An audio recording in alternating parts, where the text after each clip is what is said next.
Bonjour les lovers, c'est Kélia de Lovasia et on se retrouve pour une toute nouvelle vidéo. Aujourd'hui, nous allons parler de l'anime Ouran High School Host Club.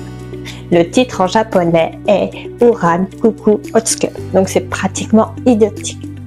Le genre est comédie, drame, romance, School of Life, Josho et Slice of Life. Les thèmes abordés sont le club, le cross-dressing, l'école et le harem. La série est sortie du 5 avril au 27 septembre 2006. Il n'y a qu'une saison de 26 épisodes. Les épisodes durent tous 23 minutes sauf le dernier qui dure 26 minutes. La série est tirée du manga qui porte exactement le même nom comme dans beaucoup de cas. Le créateur original est Hattori Bisco. Le ou la scénariste, car je ne sais pas, est Enokido Yoji. Le réalisateur est Igarashi Takuya. Les studios sont Bones. La série est conseillée pour les 10 ans et plus. Si vous ne l'avez pas encore fait, je vous invite à vous abonner à ma chaîne et me mettre un petit pouce bleu.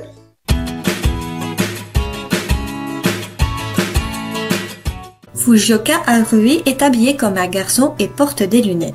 Elle cherche un endroit tranquille pour travailler ses cours. Elle va à la bibliothèque mais il y a trop de monde. Ses recherches la conduiront à la salle de musique et elle y rend. Elle est accueillie par un groupe de garçons. Ils font partie du cercle des hôtes du lycée. Ce groupe de charmants garçons, durant leur temps libre, divertissent les jeunes filles tout aussi oisives. Cette distraction de luxe est unique et propre au lycée. Pour entrer au lycée Ouran, il faut obligatoirement être riche et d'une haute lignée. L'oisiveté est un luxe réservé aux personnes de fortune. Dans ce club, il y a 6 personnes avec chacun une spécificité. Morinosuka Takashi, surnommé Mori, est un élève en terminale. Il est le sauvage du club. Aninosuka Mitsukuni, surnommé Oni, est aussi un élève de terminale et le petit garçon adorable. Itashin, Hikaru et Kaoru sont des élèves de première et ce sont les jumeaux espiègles. Otori Kuyoka, vice-présidente du club et élève de première, est le mystérieux. Tamaki, élève de première, c'est la personne la plus convoitée du club et considérée comme le king ou le sire. Le cercle d'hôtes est déçu de voir un garçon quand Ahuri est entré dans la salle. En plus, elle passe tout son temps toute seule. Le vice-président Kyoka a deviné que c'est la personne qui a bénéficié d'une bourse et cela intéresse le king, car tout le monde parle d'elle comme étant l'étudiante spéciale. Le règlement de l'école stipule qu'il est dur pour les prolétaires comme elle d'y entrer et qu'il faut avoir eu des résultats très exceptionnels pour obtenir une bourse. Tamaki la considère comme le héros le plus pauvre de l'école. Dans les différents plans de l'anime, on voit un vase avec une grosse flèche. On se doute bien du sort qui est réservé à celui-ci. Harui essaye d'éviter Tamaki, mais celui-ci rajoute encore plus sur son statut de pauvre et pense qu'il est attiré par lui. Harui l'esquive, mais elle fait tomber le précieux vase Renaissance et celui-ci se casse. La valeur de ce dernier équivaut à 8 millions de yens. Elle est terrifiée. Elle n'a pas déjà de quoi payer le costume du lycée, donc rembourser le vase mettrait des années. Tamaki prend la décision qu'elle deviendra un toutou qui fait les tâches demandées. Le club des hôtes est ouvert et on voit plein de filles qui sont auprès de nos différents membres. La favorite du king, Ayano Koji, voit en Ahuri une personne à éliminer du cercle car elle accapare l'attention de tous et surtout de Tamaki. Kyoka dit à Ahuri que sa dette pour le vase fait qu'elle devra être le chien, donc le toutou, jusqu'au bac. Et que cela ne sert à rien de s'enfuir car sa famille tient une milice très compétente.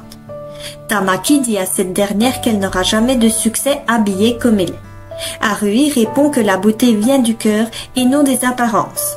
Un des jumeaux ôte ses lunettes pour voir que ceux-ci sont des yeux tout petits. Et là, c'est la stupéfaction auprès de tout le monde. Tout le monde la trouve mignonne. Il découvre alors la beauté d'Ahuri. Et Tamaki épongera sa dette si elle sort avec plus de 100 clientes. On lui apporte un costume du lycée et la voilà devenue hôte du club. Elle se met au travail et s'en sort admirablement bien. Tamaki qui la surveille est sous le charme également.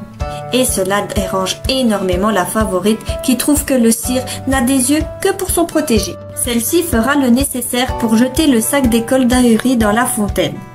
Ahuri qui voit cela est désespéré et cherche dans l'eau son porte-monnaie. Tamaki qui la voit la rejoint pour trouver son bien et ce dernier lui trouve facilement. Ahuri dit avoir fait tomber son sac malencontreusement. Ayano Koji choisira Ahuri comme hôte le lendemain et fera le nécessaire pour faire croire que Ahuri l'a fait tomber.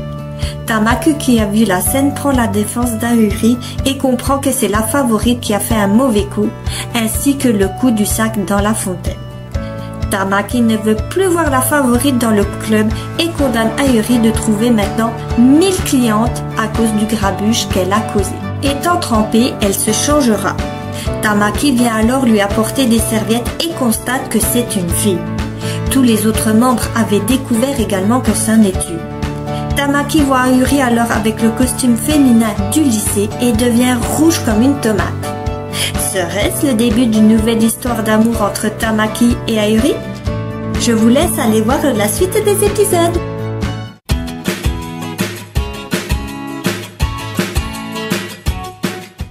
Alors, cet animé, il y a deux mondes. Le premier, c'est le monde des riches, où on voit un Tamaki qui fait beaucoup de caprices et il a des désirs extravagants, des trucs que vous pourrez jamais avoir dans une vie.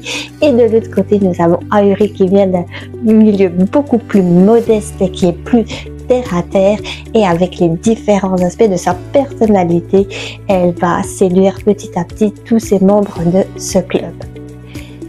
Les garçons, eux aussi, ont leurs propres traits, leurs propres caractéristiques et forcément, ça plaît à beaucoup de monde au niveau des filles dans le lycée.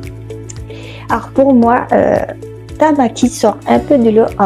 Les autres sont bien aussi, je ne dis pas, mais moi ce que j'ai beaucoup apprécié dans Tamaki, alors certes il est extravagant, il a une personnalité un peu pop-up, qui est un peu rigolote, mais ce que je trouve vraiment bien, déjà, il vient toujours à aider les autres en cas de besoin et surtout il s'intéresse au milieu même des pauvres, alors que c'est pas du tout son domaine, c'est pas du tout le milieu où il doit être, mais ça ne dérange pas d'apprendre. Il apprend à boire un café instantané, ce passage est un peu rigolo, mais voilà, il ne se contente pas que du milieu de riches. Il s'adapte à tout le monde et c'est ça que j'aime bien dans sa personnalité.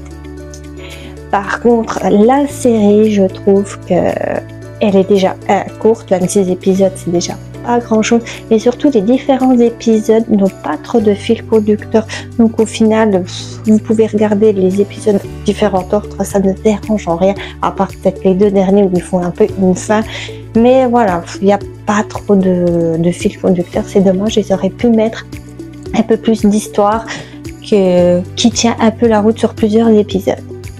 Alors pour tout ça, je lui attribue la note de 13/20. Moi au début, j'étais contente de regarder cette série. Quand j'ai vu le synopsis, j'étais assez contente, mais je me suis un peu quand même lassée au bout de quelques épisodes.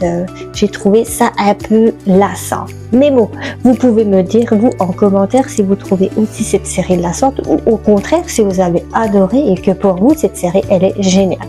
Mais elle se regarde quand même et je vous conseille vivement d'aller voir cette série. J'espère que vous avez passé un très bon moment en ma compagnie et j'espère qu'on se revoit pour une prochaine vidéo. Bye bye les lovers!